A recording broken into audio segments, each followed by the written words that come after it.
वधू किसको मिलनी चाहिए, एक बेहतरीन कहानी। आइए आज मेरा एक भांजा सुना रहा हूँ।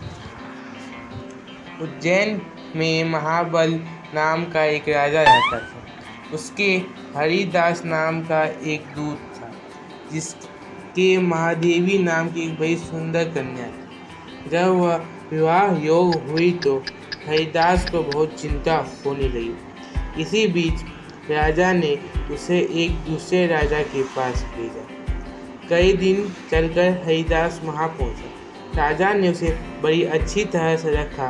एक दिन एक ब्राह्मण हरिदास के पास आया, बोला, तुम अपनी लड़की मुझे दे दो।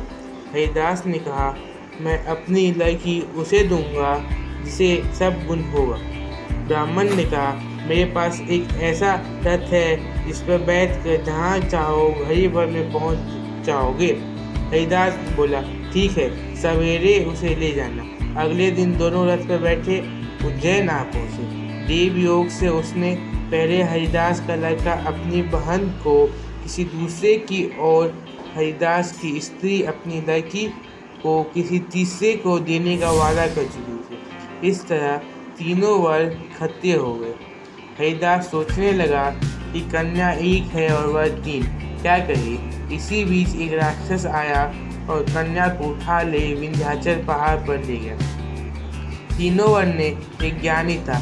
हरिदास ने उससे पूछा तो उसने बताया कि एक राक्षस लड़की को बुला ले गया है और वह विंध्याचल पर्वत पर है। उसने कहा, मेरे रथ पर बैठ के चलो, जरा सा भी देर नहीं लगेगा वहाँ पहुँच जाने में। तीसरा बोला, मैं सप्तवेदी तीर चलाना जानता हूँ, राक्षस को मार गिराऊंगा। वे सब रथ पर चढ़कर विंध्याचल पहुँचे और राक्षस को मारकर लड़की को बचा लाए। कितना खाकर बोलते बोलते, हे राजन, बताओ वह लड़की उन तीनों में से किसको मिलनी चाहिए। राजन कहा, जिसने राक्षस को मारा उसको मिलनी चाहिए, क्योंकि असली वीरता तो उसने दिखाई है। बाकी के दोनों ने तो मदद की है। राजा का इतना कहना था कि बेताल फिर पेड़ पर लटक गया और राजा फिर से लेकर आया तो रास्ते में बेताल ने छठी कहानी सुनाई। आगे की कहानी सुनने के लिए सब्सक्राइब करिए।